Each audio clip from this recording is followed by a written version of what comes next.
Hi everyone! Welcome back to Basma and English, the channel where English finally starts to make sense. That's right. If English grammar sometimes feels confusing or frustrating, you're in the right place. I'm Basma. And I'm Stef. And in today's episode, we're talking about a very small word that does a lot of work in English. The auxiliary verb do.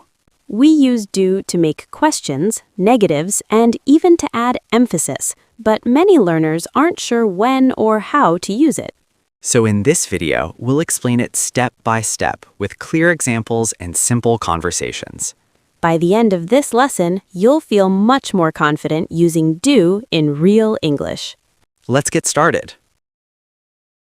Steph, can we start from zero? I don't want tricks or shortcuts anymore. I want to understand what do really is. That's the best way to learn it. Okay, let's forget examples for a moment and talk about the idea behind do. In English, every sentence needs two things, a subject and a verb. That's the basic structure. Now, English also has something special. It likes to show tense, questions, and negatives clearly. And that's where auxiliary verbs come in. So auxiliary verbs are not the main action? Exactly. They don't tell us what happens, they tell us how the sentence works. The idea behind do. The auxiliary do exists because English cannot form questions and negatives by changing word order alone, not in the present simple or past simple. Other languages can. English can't. So it created a helper, do. That's the key idea. So do is not random, it's necessary. Yes, very necessary. Affirmative sentences, no do needed. Let's start with the easiest form, affirmative statements. I work here. She likes music. They live in London. No question, no negative, no emphasis. So no auxiliary do. English is calm here. So if the sentence is peaceful, do stays away. Exactly. Questions. Why do appears. Now, when we want to ask a question, English needs an auxiliary to move to the front. But in present simple, there is no auxiliary yet. So English says, okay, let's bring do. You work here. Do you work here? She likes music. Does she like music? And that's why the main verb goes back to its base form. Yes, because do or does now carries the tense, the person, I, you, he, she. The main verb becomes neutral. Negatives, same logic. Again, there is no auxiliary, so we need one. I work here. I do not work here. She likes music. She does not like music. Short forms, don't, doesn't. So questions and negatives follow the same system. Yes, same engine, different direction. Past simple, did. What about the past? Great question. In the past simple, did is the auxiliary form of do. Affirmative, I finished the work. No auxiliary. Question, did you finish the work? Negative, I did not finish the work. And again, the main verb stays in the base form. So even though finished is past, we say did finish, not did finished. Exactly. Did already shows the past. Emphasis, when do is a choice. Now comes the advanced but beautiful part, emphasis. Here, do is not required, it's intentional. I like tea, neutral. I do like tea, strong, emotional. She finished the report. She did finish the report. This is used when someone doubts you. You want to correct information. You want to sound firm or sincere. So this is where grammar meets emotion. Exactly. English speakers love that. When not to use do. Are there times when do is completely wrong? Yes, and this is fundamental. If there is another auxiliary verb, we do not use do. For example, be. Are you tired? Have you finished? Modal verbs. Can you help me? We never say, do you are tired? Do you have finished? Because the sentence already has a helper. Exactly. One helper is enough. Final foundation rule. If you remember only one thing, remember this. Use auxiliary do only when there is no other auxiliary verb and you want to form a question, a negative, or emphasis.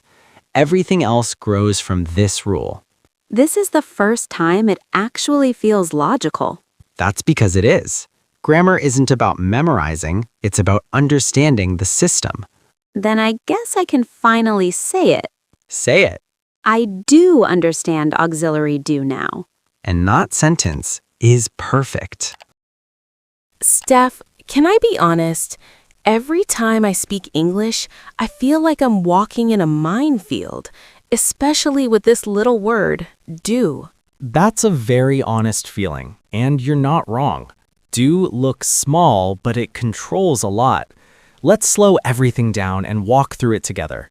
I like that idea, because sometimes I use do, sometimes I don't, and sometimes people correct me but can't explain why. That happens because most native speakers feel the rule but don't know how to explain it.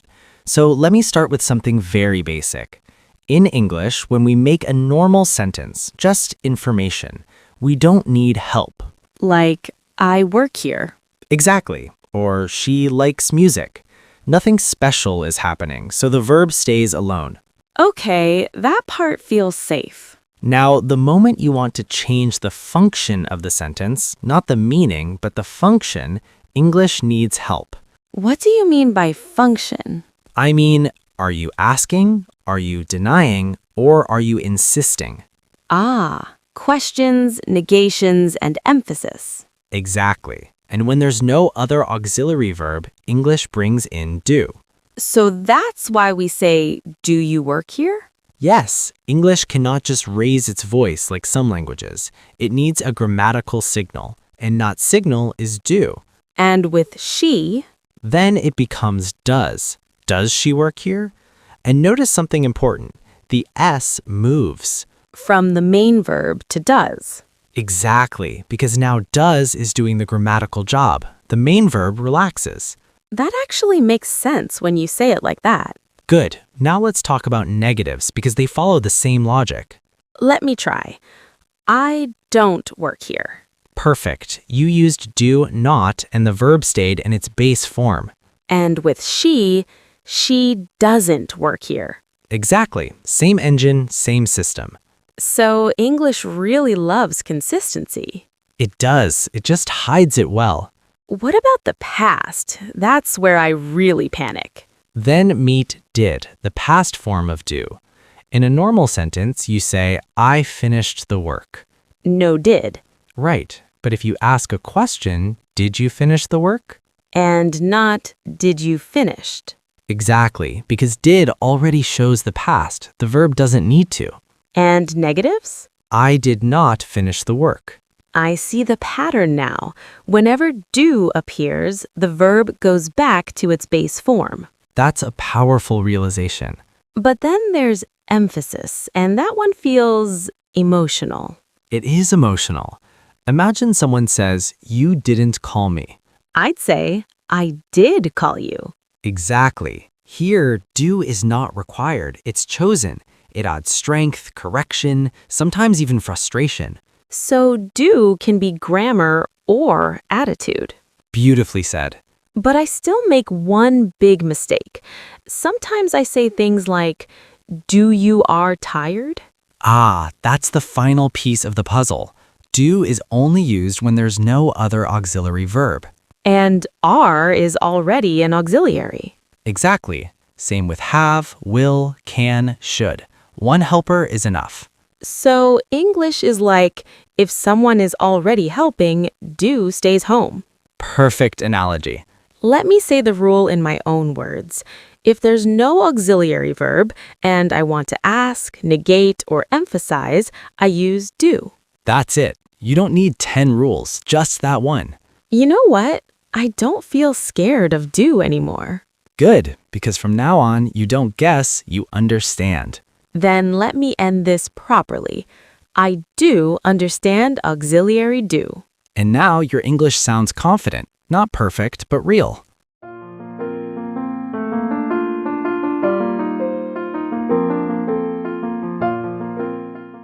Steph, I was thinking about what we talked about yesterday, and then I went to work this morning. Uh-oh. Grammar met reality? Exactly. My boss asked me a question and my brain completely froze. What did he ask? He said, "You understand the new project." And in my head, I was screaming, "Do I answer this or not?" That's a perfect work example. In a meeting, your boss should actually say, "Do you understand the new project?" So if I wanted to sound professional, I could reply, "Yes, I do understand it." Exactly. That do adds clarity and confidence. Very useful at work. And if I didn't understand, Then you'd say, "No, I don't understand it yet." Clear, honest, and professional. wow, that sounds much better than what I said. What did you say? I not understand. Emergency English again, but now you know the upgrade. Okay, work makes sense, but dating? That's worse. Ugh, grammar is dangerous on dates. Tell me about it. I was on a date last week and I wanted to ask, "You like traveling?" Let me guess, you corrected yourself too late. Way too late. On a date, you want to sound relaxed but natural. Do you like traveling? And if he says something wrong about me? That's where emphasis comes in. If he says, "You don't like coffee, right?" You smile and say, "I do like coffee." That sounds confident and a little flirty. Exactly. Grammar with personality. Now travel. Airports terrify me. Airports are grammar stress tests.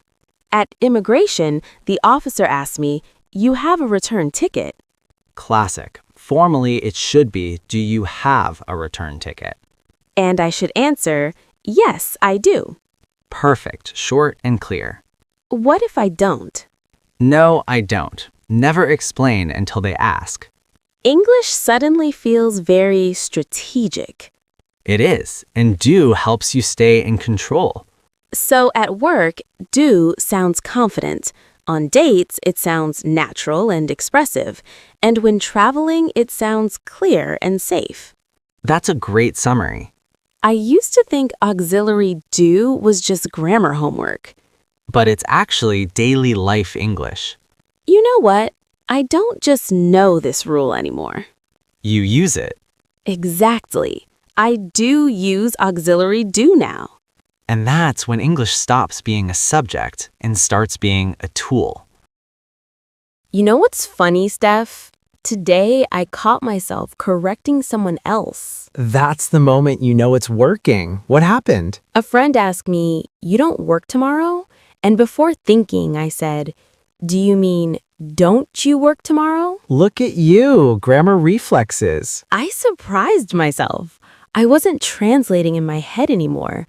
It just sounded wrong without do. That's the real goal. Not memorizing rules, but hearing English correctly. I think that's what learners need to hear. You don't need perfect English. You just need the right structure. Exactly. And auxiliary do is one of the strongest structures in the language. Because it helps you ask questions Say no clearly. and stand your ground when you mean something. That's English in real life. Honestly, if someone watching this video is still confused, I get it.